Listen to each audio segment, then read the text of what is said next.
Okay, we're back, and here's the July Tackle Club Bass Yellas box.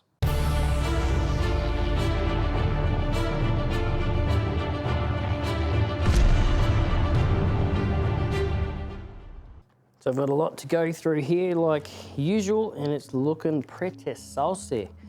But first, let's start off with a little breakdown sheet that you get in the box here that tells you the value of each lure and all lures that should be found in the box.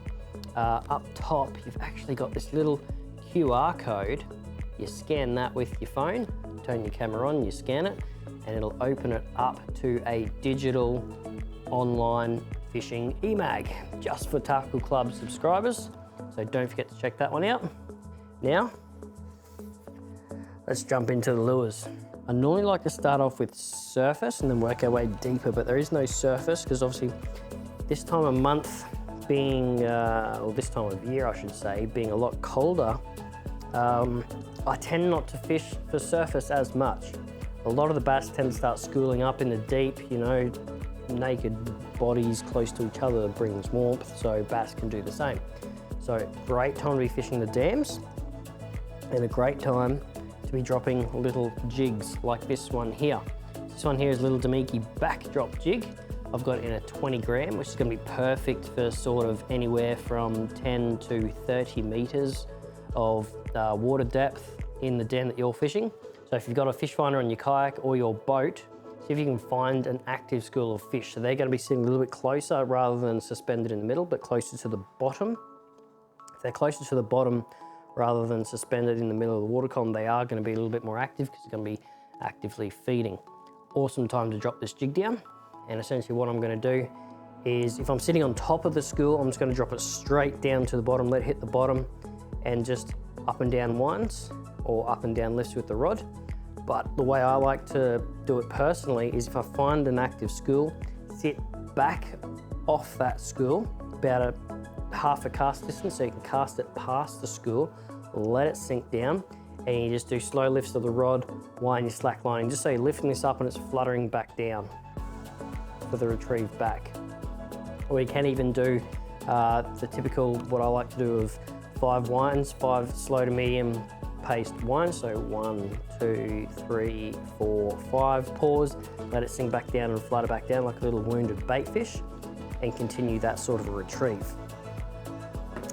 Then you've got 2 others here that you can fish in a similar sort of style, but maybe speed it up a little bit more. The Ultra Blade, so the Storm Gamoku Ultra Blade. These things are dynamite. Just blades in general are dynamite for bass. So straight out of the box, you're ready to go. You've got 2 different toe points on top, and that's just going to change how far down the nose of the lure sits for how much vibration you want to get. If you're working it directly up and down, just vertically jigging, you're probably going to want to tie it to the front hole of the blade. If you're casting and retrieving, tie it to the back hole, just so that nose drops down, you're going to get more vibration on the retrieve. And same sort of thing. So if you're sitting on top of the school, drop it down, vibe it. If you're sitting off the school, cast it past the school, let it sink to the bottom. 1, 2, 3, 4, 5 winds, pause, let it sink back down. Just start swimming up the column, pause, sink, swim up the column, pause, sink. Can also use these for an edge bite as well. They do have little weedless hooks on them, so you can use them around the edges or around structure. But I do like to fish this in sort of probably the 10 to 15, sometimes up to 30 meters, but sort of 10 to 20 meters is ideal. Just because it is a lot lighter at 13 grams as opposed to the 20 gram jig, so it will take a lot longer to get down to the bottom. Then we move over to this pretty thing, the Damiki Axe Blade from Damiki, Japan. So these things are essentially a little tail spinner, but a little bit different to other traditional tail spinners you might have seen. They've actually got a little hook built in to the spinning tail of the lure as well. So not just the treble underneath, but a little double hook system on the tail. Just in case if they are nipping at the tail and missing that treble, you're still going to get a better hook-up ratio.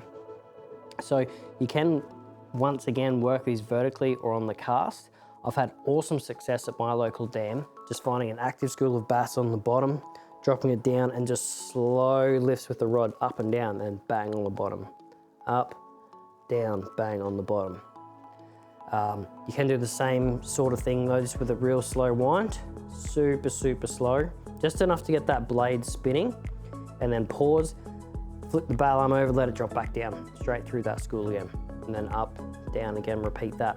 Or like what we said earlier, the cast, past, and retrieve straight through them works as well. So you got 3 different options for that sort of style fishing.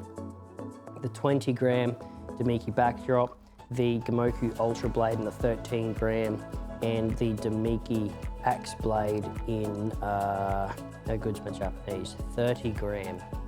So 30, 20, 13 gram. 3 different weights to cover different depths of the water column. Then we move over to the soft plastics. So we've got jig heads to suit both soft plastics in the box. These are a 1/4 2.0 extra heavy from TT Lures, so the TT Tournament Series jig heads, to match both the Charlie Brewer slider grubs, which are a bass classic in Australia. These have won many bass tournaments across the southeast Queensland region, New South Wales, you know, wherever bass tournaments are held, these have been a super popular plastic.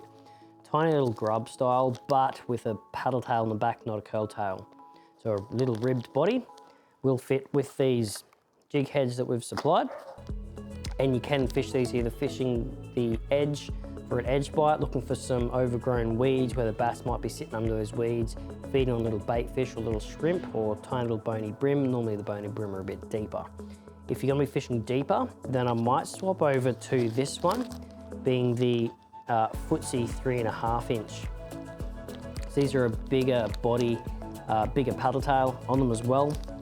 I have a lovely pink and purple color here for mine. You can fish the sliders deep, but I think if you're fishing real deep water, you're gonna want a good silhouette. So a bigger body on the plastic will give off a much darker and clearer silhouette to these fish in the deeper water. I like to fish these nice and slow, so long cast out, let it sink to the bottom, and just super slow, you know, 1, 2, 3, 4, 5, pause, let it sink back down again, and then continue that over and over again. And that's it for the Bass and Yellas box this month. If you want to check it out or any of the others in the range, just head to www.tackleclub.com.au. Pick a box that's right for you.